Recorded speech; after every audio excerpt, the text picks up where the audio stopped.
My name's Sean, God Squad's International President and a member of God Squad South Wales chapter here in the UK. Now today is the first in a series of reflections on 7 statements of Jesus that are recorded in John's Gospel. They're commonly referred to as the I am sayings of Jesus. They're topics he used to describe himself, his status and his role. John, the Gospel writer, was keen for his readers to know that Jesus was the Christ.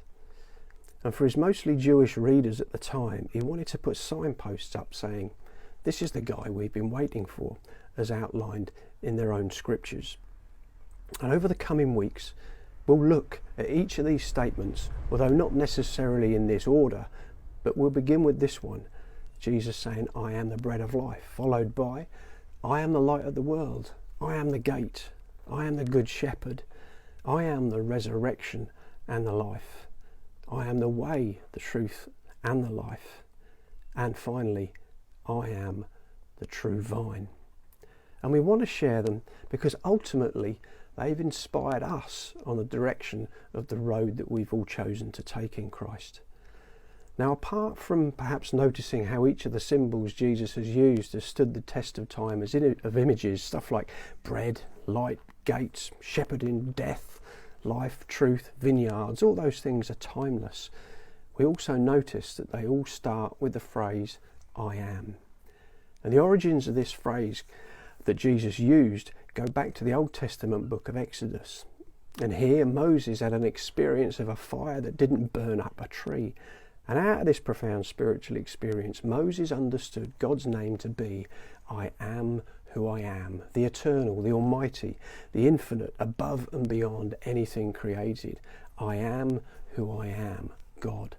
So when Jesus used the phrase I am about himself, for those who knew their history, this was a massive fire starter of a statement. Not only was Jesus implying he was greater than Moses and all the other prophets too, he was stating he was God. So today we'll consider Jesus' statement in John chapter 6 and verse 35. I am the bread of life. He who comes to me will never go hungry, and he who believes in me will never be thirsty.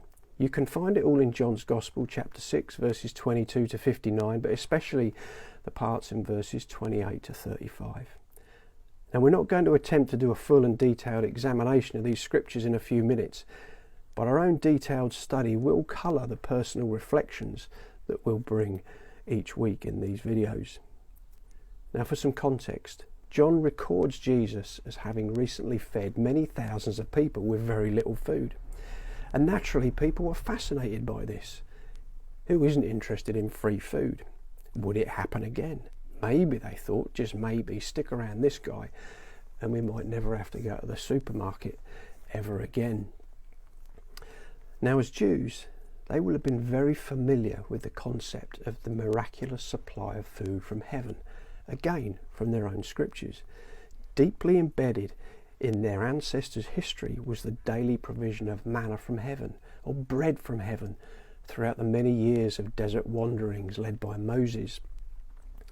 They'll have also been familiar with what was called the showbread of the temple, and the various breads that were part of their regular feasts throughout the calendar year.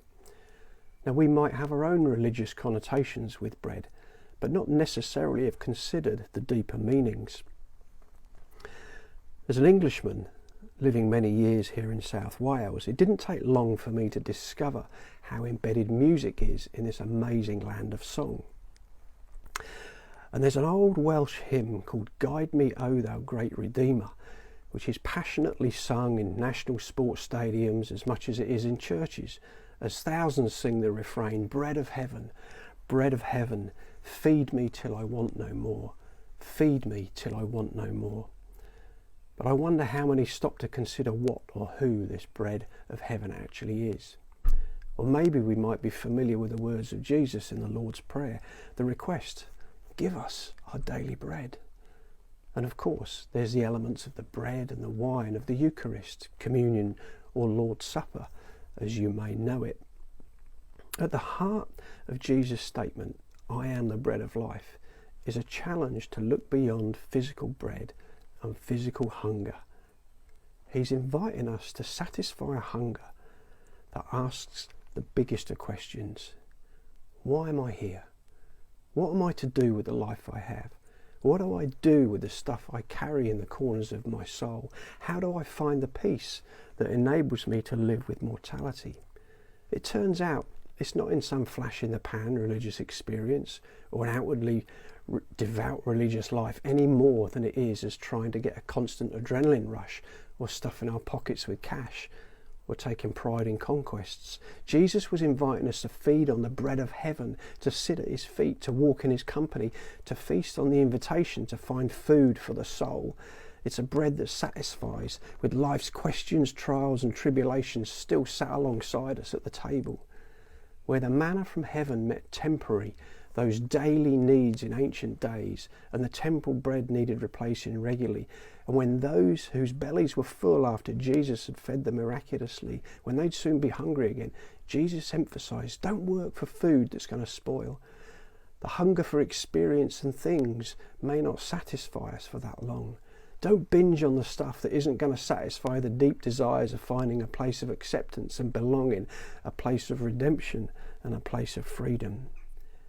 When Jesus announced he was the bread of life, it was an invitation to trust, a challenge to have faith, not in a religious system, not in a morsel of food that will soon go rotten, or a human institution that so often lets each other down, but in Christ, the bread of life that sustains the core of who we are.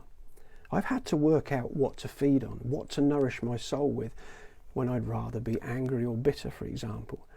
It's a faith that's been tested. It's carried no guarantees of an easy ride, and there's certainly no room in it for pious platitudes anymore. And as we get older, our accumulated traumas and loss can become a heavy burden as our bodies and minds fade. I also live with the why, and it's not fair questions. I've had to search my own soul. I've had to find out what it is to find the peace that enables me to live with mortality. I've often witnessed the most genuine and sometimes immense faith and indeed satisfaction amongst the poorest and most oppressed communities, and amongst those individuals who might have 1,000 reasons not to believe anymore. But somewhere in the brokenness and the barrenness of life, and maybe more so in the brokenness of this living bread of Christ, it still satisfies weary pilgrims. So as the 18th century Welsh hymn writer reflected, guide me, O thou great Redeemer, pilgrim through this barren land. I am weak, but thou art mighty. Hold me with thy powerful hand. Bread of heaven, feed me till I want no more. Feed me till I want no more. So, dear friends, please don't rule out pulling up a chair at this particular meal table. John's Gospel can't imagine a genuine and sincere faith in God that's empty of Jesus. And I've come to agree with this. So I will, until the day I die, advocate there continues to be room at this banqueting table for one more, for me and for you. Blessed are those who hunger and thirst for the truly righteous life, for justice, for God, for theirs is the kingdom of heaven. Theirs is the bread of heaven. Theirs is the company of Christ, both now and evermore. Cheers. God bless you.